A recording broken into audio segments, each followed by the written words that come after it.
అందరికీ నమస్కారం.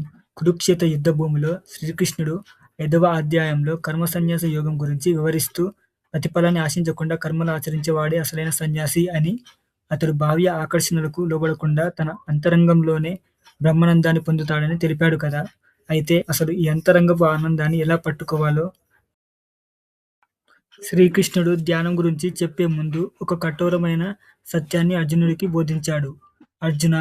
మనిషి తనను తాను ఉద్ధరించుకోవాలే కానీ ఎన్నటికినీ దిగజార్చుకోకూడదు. ఎందుకంటే మనిషికి తన మనసే బంధువు, తన మనసే శత్రువు. ఒక్కసారి ఈ మాటను లోతుగా ఆలోచించండి. ఎవరైతే తన మనస్సును, ఇంద్రియాలను అదుపులో పెట్టుకుంటాడో, ఆ మనసు వాడికి ఒక మంచి మిత్రుడిలా సహాయం చేసి ఉన్నత శిఖరాలకు చేరుస్తుంది. కానీ ఎవరైతే మనసును బానిస అవుతాడో, ఆ మనసే వాడి పాలిట బద్ధ శత్రువుగా మారి వాడి పతనానికి కారణమవుతుంది.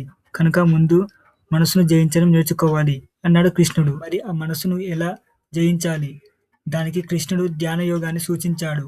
పార్థ, ధ్యానం చేయాలనుకునే యోగి ముందుగా ఏకాంతంగా ప్రశాంతంగా ఉన్న ఒక పవిత్రమైన ప్రదేశాన్ని ఎంచుకోవాలి. శరీరాన్ని, మెడను మరియు తలను వంచకుండా తిన తిన్నగా నిటారుగా ఉంచి కూర్చోవాలి. ఎటు పడితే అటు చూస్తూ దిక్కులు చూడకుండా దృష్టిని తన నాసికాగ్రం మీద అనగా ముక్కు చివర నిలపాలి.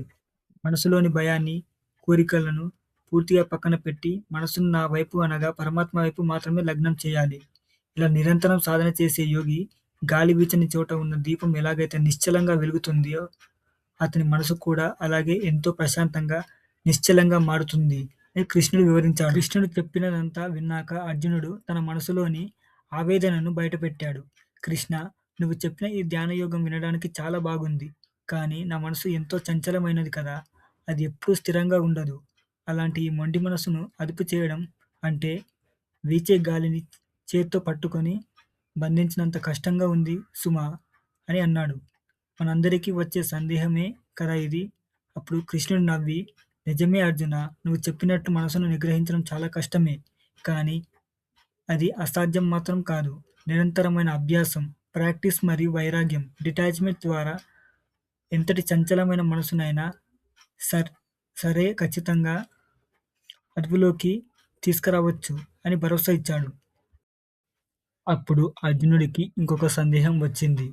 మాధవ, యోగ సాధన మొదలుపెట్టి మనసు నిలకడ లేక మధ్యలోనే ఆ సాధనను వదిలేస్తే వాడు ఇటు ప్రాపంచిక సుఖాలను అనుభవించలేక, అటు పరమాత్మను చేరలేక గాలికి చెదిరిపోయిన మేఘంలా నాశనమైపోతాడు కదా అని అడిగాడు. దానికి కృష్ణుడు ఎంతో ప్రేమతో, పార్థ, మంచి దారిలో నడిచేవాడికి ఎప్పుడు ఎక్కడ నాశనం ఉండదు. యోగభ్రష్టుడైన వాడు, మధ్యలో సాధన ఆపేసిన వాడు తన పుణ్యఫలం వల్ల వచ్చే జన్మలో పవిత్రమైన, జ్ఞానవంతులైన వారి ఇంట జన్మిస్తాడు. గత జన్మలో ఆగిపోయిన ఆ యోగ సాధనను అక్కడి నుండే మళ్ళీ మొదలుపెట్టి క్రమంగా పరిపూర్ణతను సాధిస్తాడు. కాబట్టి అర్జునా! నువ్వు కూడా ఆ యోగివిగా అని ఉపదేశించాడు. మరి ఇంతటి గొప్ప తత్వాన్ని తెలుసుకున్న అర్జునుడికి కృష్ణుడు పరమాత్మ యొక్క అసలైన విశ్వరూప జ్ఞానాన్ని ఎలా పరిచయం చేశాడో తదుపరి అధ్యాయమైన జ్ఞాన విజ్ఞాన యోగంలో చూద్దాం. ఈ వీడియో మీకు నచ్చితే లైక్ చేసి మన ఛానల్‌ని సబ్స్క్రైబ్ చేసుకోండి.